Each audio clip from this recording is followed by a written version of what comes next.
சமீப காலமாவே ஆக்ட்ரஸ் நயன்தாரா மற்றும் விக்னேஷ் சிவன் அவர்கள் பலவிதமான சர்ச்சைகளை சந்திச்சுக்கிட்டு வராங்கன்னு தான் சொல்லணும். அதுவும் ரெண்டு பேரும் சேர்ந்து ஒரு பிரச்சனையில மாற்றத்துல தொடங்கி தனித்தனியாவும் விமர்சனங்கள்ல சிக்கிக்கிட்டு வராங்க. அந்த வகையில ஆக்ட்ரஸ் நயன்தாரா ரீசெண்டா கூட ஒரு இன்டர்வியூல வலைபேச்சு யூடியூப் சேனல்ல உள்ளவங்கள 3 monkeysன்னு சொல்லி சோசியல் மீடியால அது வைரலாகி விமர்சனத்துக்குள்ளாயிருந்தாங்க. இந்த நிலையில சிங்கர் சுசித்ரா ரீசெண்டா ஒரு இன்டர்வியூல ஆக்ட்ரஸ் நயன்தாராவோட சமீபகால செயல்பாடுகளை பத்தி கடுமையா விமர்சிச்சு பேசியிருக்காங்க. அதுல அவங்க என்ன சொல்லிருக்காங்கன்னா, நயன்தாரா கடந்த 10 வருஷமா பாலிவுட்ல நுழைய முயற்சி பண்ணிருக்கலாம், இல்ல ஹாலிவுட்ல கூட நுழைய முயற்சி பண்ணிருக்கலாம், பல தொழிலதிபர்களை கல்யாணம் பண்ணிக்க கூட முயற்சி பண்ணிருக்கலாம். இந்த விஷயம் எதுவுமே நடக்காததுனால தான் இவங்க விக்னேஷ் சிவனை கல்யாணம் பண்ணிருக்காங்க. அவங்களோட டாக்குமெண்ட்ரியில கூட நயன்தாரா பேசினது அப்படிதான் இருந்தது. நயன்தாராவுக்கு நாக்குல சனி இருக்கு, அவங்க போய் சொன்னாலும் ஏதாவது ஒரு இடத்துல மாட்டிக்கிறாங்க, அவங்க ஜாதகத்தை பார்த்தா தெரிஞ்சிடும், அவங்களுக்கு சர்வதோஷம் இருக்கலாம். இப்போ அது தலைவிரிச்சு ஆடுது.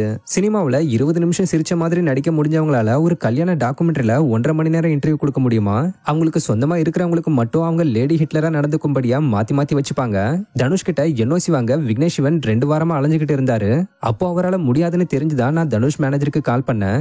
அப்போ கூட என்னாலலாம் கால் பண்ண முடியாதுன்னு தான் சொன்னேன்னு நயன்தாரா அந்த இன்டர்வியூல சொல்லிருக்காங்க. இது அவங்களுக்கு அவ்வளவு கௌரவ குறைச்சலா? இப்படி எல்லாம் அவங்க பேசுறதுல ரொம்ப திமிரு தெரியுது. நயன்தாரா ஒன்னும் பெரிய ஆள் கிடையாது. அவங்க பண்ண படத்துல எப்பிக்கான படம்னு எதுவும் இல்ல. கோலமாவ கோகிலாவை சொல்லலாம். ஆனா 400 ரவுடி தான் படம் ஹிட் ஆனதுக்கு விஜய் சேதுபதி தான் காரணம். உங்களுக்கு அந்த 3 செகண்ட் வீடியோ அவ்வளவு முக்கியம்னா தனுஷோட காலில் விழுந்து வாங்க வேண்டியது தானே. அந்த 3 செகண்ட் டாக்குமெண்ட்ரியில பெருசா எதையும் மாத்தல. இது ஜோதிகா கங்குவா படம் நல்லா இருக்குன்னு சொல்ற மாதிரி இருக்கு. இதுல இருந்து தான் உங்க லவ் ஸ்டார்ட் ஆச்சுன்னா அதை வாயில சொன்ன என்ன? அந்த படத்தை எல்லாரும் தான் பலமுறை பார்த்துட்டாங்க. அது தேஞ்சு போன கிளிப்பு தானே. சொல்ல போனா இந்த கிளிப்பு தான் உங்க டாக்குமெண்ட்ரியை விட viral. Nayanthara lady super star பட்டம் வேணாம்னு சொன்னாலும் அவங்க படம், டாக்குமெண்ட்ரி, பாட்டு எல்லாத்துலயும் அது வருது. இந்த உலகத்திலேயே நயன்தாராவை லேடி சூப்பர் ஸ்டார்னு நினைக்கிற ஒரே ஆள் விக்னேஷ் சிவன் மட்டும் தான். யாருமே அப்படியே அவங்கள லேடி சூப்பர் ஸ்டார்னு நினைக்காததுனால இனி தாராளமா அவங்கள வெறும் நயன்தாரானே படத்துல யூஸ் பண்ணிக்கலாம். விக்னேஷ் சிவன் வீட்டு மாப்பிளையா இருக்க முடிவு பண்ணிட்டாரு. இது அவர் குடும்பத்தோட எடுத்த முடிவு. இதுக்கு எதிராக இருந்த ஃப்ரெண்ட்ஸ் எல்லாரையும் 2 பேருமே கட் பண்ணிட்டாங்க. இப்போ எனக்கு தெரிஞ்சு 2 பேருக்குமே ஃப்ரெண்ட்ஸ்னு யாருமே இல்ல. மேலும் நயன்தாரா அந்த இன்டர்வியூல 3 குரங்குங்க என்னை பத்தி பேசி பணம் சம்பாதிச்சுட்டு வரதா சொல்லிருக்காங்க. சொல்ல போனா அவங்க மென்ஷன் பண்ற அந்த 3 பேர் இதுக்கு முன்னாடி எல்லாம் கூட நயன்தாராவை பத்தி நிறைய நல்ல விஷயங்கள் எல்லாம் சொல்லிருக்காங்க. ஆனா இப்போ இவங்க சர்ச்சை நாயகியா மாறிட்டதுனால அவங்கள பத்தி சொல்ல வேண்டிய கட்டாயத்துல அந்த 3 பேர் இருக்காங்க. அப்படி இருக்கும்போது இவங்கள பத்தி விமர்சிக்கிறது சரியில்லை.